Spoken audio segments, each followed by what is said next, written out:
ছাত্র জনতার বিজয়কে নস্যাৎ করার চেষ্টা চলছে, তাই সরকারকে সময় দিতে হবে। বিএনপির উদ্যোগে বন্যার্তদের মাঝে ত্রাণ বিতরণ করে দলটির মহাসচিব মির্জা ফখরুল ইসলাম আলমগীর একথা বলেন।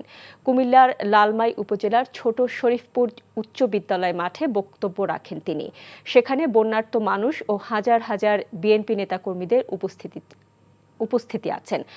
গত দুপুর 2টার পর কুমিল্লার লাঙ্গলকোট উপজেলার নাজির আহমেদ ভূঁইয়া বাসভবনে জোহরের নামাজের পর 3:30টার পর উপজেলা আর উচ্চ বিদ্যালয়ে ত্রাণ বিতরণ ও বক্তব্য দেবেন মির্জা ফখরুল। বিকেল 5টায় দক্ষিণ উপজেলা সুয়াগঞ্জ বাজার ও সন্ধ্যে 7টায় দক্ষিণ উপজেলা কমলাপুর ঈশা গার্ডেনে বন্যার্থদের সহায়তা করবে বিএনপি।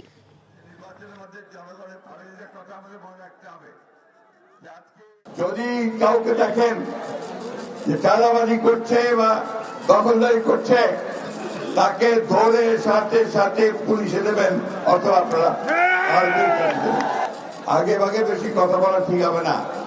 সমস্ত রাজনৈতিক দলগুলোর সঙ্গে আলোচনা করে আমরা গিয়েছিলাম, আমরা বলেছি যে আলোচনা করে বসে সকলে যা চায় মানুষ সেইভাবে একটা নির্বাচনের ব্যবস্থা করতে হবে, কিন্তু দ্রুত তার সঙ্গে জনগণের যে দাবি, জনগণের প্রতিনিধির হাতে ক্ষমতা তুলে দিতে হবে, জনগণের সরকারের হাতে ক্ষমতা দিতে হবে। বন্যা দুর্গতদের মাঝে ত্রাণ বিতরণ করতে এখন কুমিল্লায় বিএনপি মহাসচিব মির্জা ফখরুল ইসলাম আলমগীর। এ বিষয়ে আরো জানতে আমরা যাব সেখানে আমাদের স্পেশাল করেসপন্ডেন্ট হাসান মাহমুদের কাছে।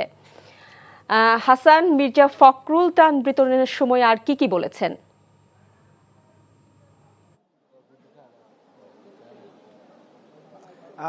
মির্জা ফখরুল আসলে বক্তব্য শেষ করেছেন এবং এখানে উপস্থিত আগত এই মাঠে ছোট শরীফপুর উচ্চ বিদ্যালয় মাঠে আগত বন্যার্তদের মাঝে ত্রাণ বিতরণ করছেন এবং তিনি প্রতীকী অর্থে বেশ কিছু বন্যার্তদের মাঝে ত্রাণ বিতরণের পর আসলে নেতাকর্মীরা এখন ত্রাণ বিতরণ করছেন যারা এসেছেন।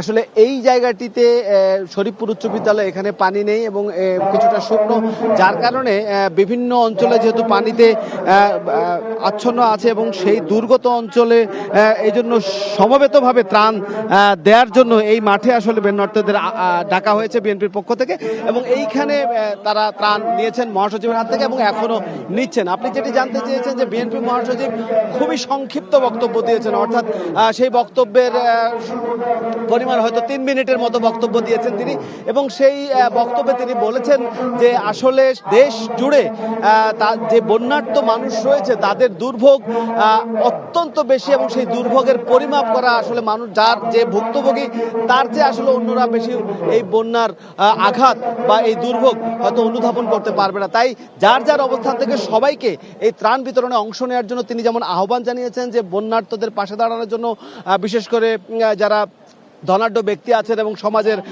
যারা অর্থবান আছেন তাদেরকে এগিয়ে আসা আহ্বান জানিয়েছেন। পাশাপাশি দলের নেতাকর্মী, যুবদল, স্বেচ্ছাসেবক দল, ছাত্রদল এবং বিএনপি তাদের নেতাকর্মীদের আহ্বান জানিয়েছেন এবং আরেকটি কথা বলেছেন যে বর্তমানে একটি সরকার রয়েছে, ছাত্র জনতার অভ্যুত্থানের মধ্য দিয়ে ছাত্র জনতার রায় নিয়ে একটি সরকার রয়েছে এবং এই সরকারকে বিএনপি আসলে সহযোগিতা করতে চায় এবং তিনি এও বলেছেন যে এই সরকার একটি সুষ্ঠু নির্বাচনের মধ্য দিয়ে বাংলাদেশে গণতন্ত্র ফিরিয়ে জনগণের প্রতিনিধিদের কাছে ক্ষমতা হস্তান্তর করবে, এটি হচ্ছে চূড়ান্ত প্রক্রিয়া এবং সেই জন্য তারা অপেক্ষা করবেন এবং এই সরকারকে সময় দিতে চান এবং সেই যৌক্তিক সময়ের পরেই সরকার তা যাতে নির্বাচন দেয় এবং সেই নির্বাচনে যাতে সবাই অংশগ্রহণ করে এবং সেই নির্বাচনের জন্য নেতাকর্মীদেরকে প্রস্তুতি নেওয়ার জন্য বলেছেন এবং বলেছেন যে এলাকায় এলাকায় বিএনপির বিরুদ্ধে এক ধরনের ষড়যন্ত্র শুরু হয়েছে, যে অনেকেই বিএনপির নাম করে চাঁদাবাজি কিংবা দখলদারি করছে।